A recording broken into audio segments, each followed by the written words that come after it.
Hello mga kaibon, so nandito na naman tayo at nagbabahagi tayo dito sa aking aviary. At may nakita na naman po akong may share ko sa inyo. So ito at masaya lang ako. At may napisa na naman tayong mga alaga. So ayan mga kaibon, yung mga nasa flight natin, mga heavy pied follow po yan. Saka mga heavy pied follow, saka clear pied split follow. So ayan mga kaibon. So, tignan natin kasi dito habang nagpapakain ako, nagpapakain pa lang ako mga kaibon, no? So, may nakita tayo. So, ito hindi ko napansin, kala ko hindi pa namisa kasi meron pang mga anak. So, ayan, meron pa dito, mga 2 weeks pa lang ito nakababa.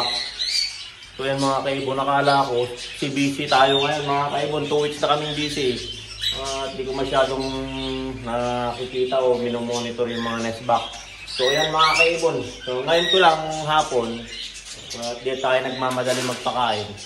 So ayan, may dalawang inakayan mga kaibon. So ipakita ko sa inyo at balik ka rin natin camera.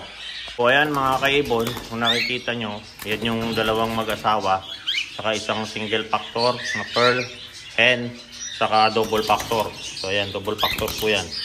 Yung isang kapatid, dalawa lang po. Yan, double factor po yan. Medyo mailap. Yan mga kaibon, double factor po yan. Na follow. So, ayun. Sinilip po ko itong nest box ngayon mga kaibon. Tignan natin. Ayan o. 5 yung anak. So, ayan yung mga shell o. Dali-dali ko kinuha yung camera ko para makita nyo yung mga anak niya, oh. Ayan mga kaibon, no? Ito bagong pisa lang to. Ayan, oh. Masa-masa pa. So ayan, 3 visual. Ayan, napalo. Hindi pa natin alam kung silver sila. O ayan mga kaibon. So 3 visual. Ito pastel na tong 3 kasi dilaw. Mas kinayata to pastel kung maliit. Isang white face lang mga kaibon. So, puro pastel yan. 3 visual na follow, saka 2 split ng follow silver lime. So, ayan mga kaibon. Share ko lang po. Natutuwa lang ako at 5 na buo. Buo yung napisa yung egg niya. Nandiyan pa. Hindi ko lang napansin kasi matagal na mga kaibon, no? So, ayan. At ibabahagi ko lang po. At nabigla ako. Sobrang ganda. Nung binugan niya na ngayon, 5, oh.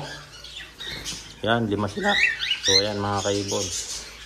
5 inakay. Hindi ko napansin kasi busy masyado. So, ayan mga kaibon, no? 5. Isin natin to kasi ito. Kapag di natin tinakpan yun, yung flat, baka mag-split. Kagaya nung may nakaligtaan ako. Emerald pa naman mga kaibon. 2. Split, hindi ko na gawan ng paraan. So, ayan mga kaibon. At ito yung next week siguro harvest tayo pag di tayo busy mga kaibon, no? So ayan. Ayan mga kaibon, at ibahagi ko na naman yung bagong pisa na aking pares ng silver nested follow saka pastel pied na follow. So ayan mga kaibon, at napaka blessing na ating aviary. Dumadami. So, dumadami mga kaibon. Baka next week, mag-harvest na tayo kasi madami na. Inalis ko na yung nest box.